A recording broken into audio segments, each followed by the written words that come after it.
Welcome to Wawa Sandwire. Today, we're talking about the recent, really stunning results from the Sabah elections.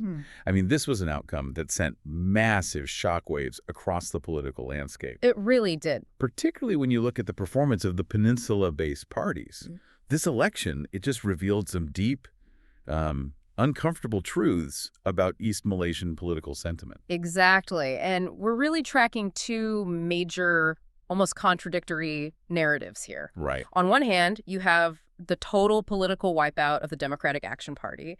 And on the other, and this is maybe the more significant outcome long term, you have the unprecedented success of the Malaysian Islamic Party. Securing their first ever state seat in East Malaysia. Their first ever. And these two things happening at the same time, it just confirms that the political dynamics in Sabah operate on a completely different frequency than what we're used to in the peninsular states. Okay, so let's jump straight into that first shock. The Democratic Action Party, they contested 8 seats. Right. And they lost every single one. Every single one. For a major national party, that's a complete political failure.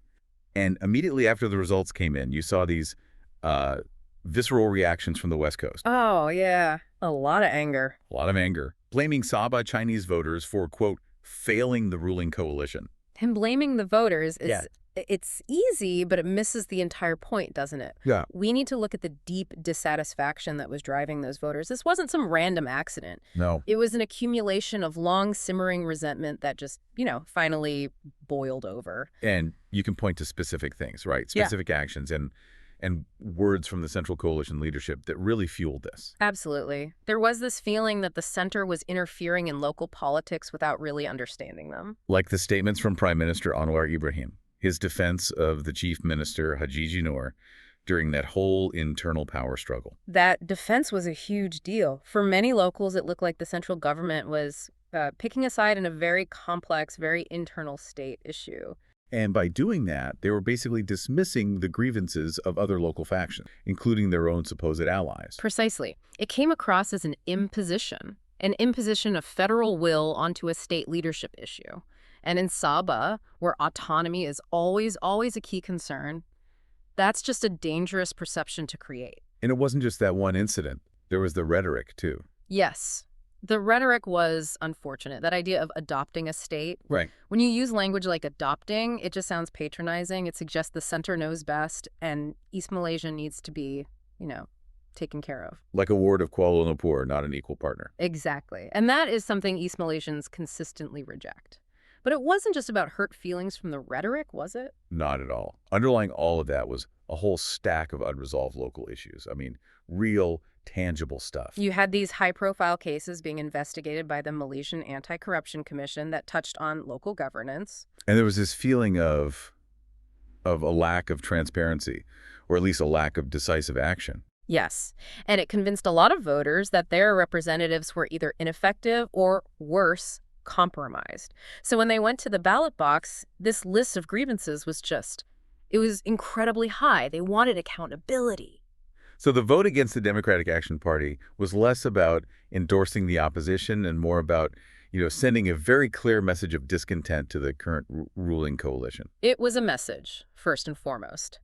But here's the key part, the insight into the local thinking. Many voters genuinely believed that by voting for Parti Warisan Sabah, they were voting to form the new state government. They weren't just protesting. They were voting for what they thought would be a functional change in administration. They were seeking better local governance, not trying to sentence themselves to being in the opposition forever. And this brings us right to the core difference, the different voting psychology between West and East Malaysia. Okay, let's unpack that, because this is where so many observers in the peninsula just seem to get it wrong. Well, in West Malaysia, if you're a voter, especially in a mixed area, and you think about voting against the established coalition, what's the first thing you worry about? The green wave. The green wave, this fear that you're helping the expansion of ethno-religious parties. And that if they get in, you'll lose cultural ground or face these massive changes to the social fabric. Exactly. The psychological cost of voting against the incumbent coalition is extremely high. There's an almost existential dread there. It's a risk assessment, and the stakes feel incredibly high. You see it in places like Penang or Selangor all the time. And this is the critical distinction. That high psychological cost, that same burden of fear, it just doesn't translate to Sabah in the same way. Why not? Is it just the distance? It's more than that. It's cultural and it's historical. Sabah's political identity is so intensely focused on state rights, on the Malaysia Agreement in 1963, that it overshadows a lot of the debates that dominate the peninsula. So the ethnic segregation just isn't perceived as being as intense. It's not as rigid and it's not as politically weaponized as it is in the peninsular states. So for them, their political calculus is different. Meaning if they vote for a party like Warasan and it ends up in opposition, It's just politics. They tried for a change, it didn't work out, they'll try again next election. There isn't that same existential fear. it's a lower stakes risk assessment, at Yeah. least when it comes to those big national ideological shifts. Yes, that's the perfect way to put it, which is why they were comfortable using a national coalition partner like the Democratic Action Party as a punching bag to send a message to Kuala Lumpur. That context is just so vital. Okay, so let's pivot now to this second huge development. And this one, while it was smaller in numbers, is arguably far more concerning for the future. While everyone was focused on the DAP's huge loss, the Malaysian Islamic Party, PAS, they quietly achieved a historic victory. They did. For the first time ever, PAS is a state seat in East Malaysia. Their Sabah chairman, Ali Akbar Gulasan, won in Karambunai. And the margin was razor thin. We have to say that. It was only 371 votes. Incredibly slim. But that one seat was the only seat won by the entire Perikatan National Coalition in the whole state election. So this single victory has a symbolic and strategic weight that is just.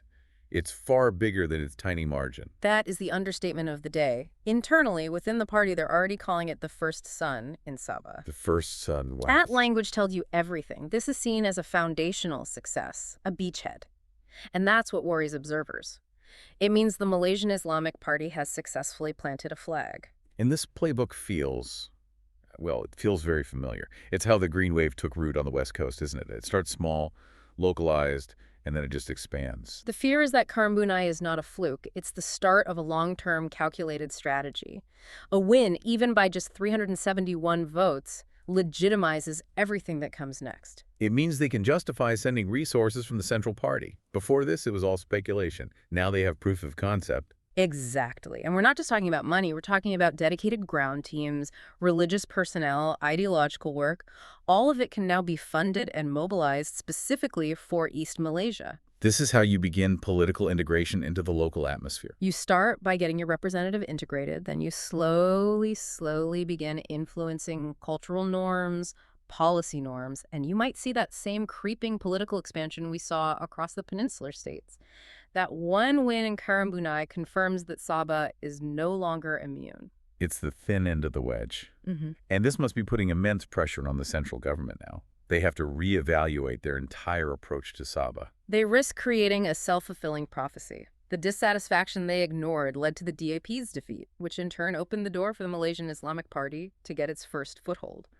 They basically created the perfect conditions for their strongest ideological rival. So when you step back, this election wasn't really about clear winners and losers. It was about these huge realignments. Yes. The Democratic Action Party suffered the biggest loss, no question, but the biggest strategic gain. That belongs to Perikatan National, and specifically the Malaysian Islamic Party. They achieved that critical first step. They've proven it can be done. So the central question now, for everyone, is whether Sabah's unique political culture is robust enough to withstand this.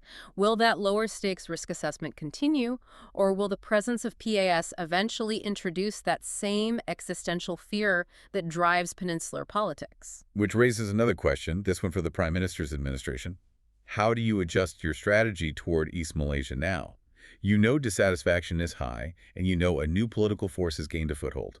If they keep treating Sabah like a problem to be managed from afar, instead of as an equal partner whose concerns have to be prioritized, we're just going to see more punishment votes. And that political space will just keep opening up for that first sun to grow. That's the danger. Thank you for joining us for this analysis. Remember to like and subscribe for more videos like this.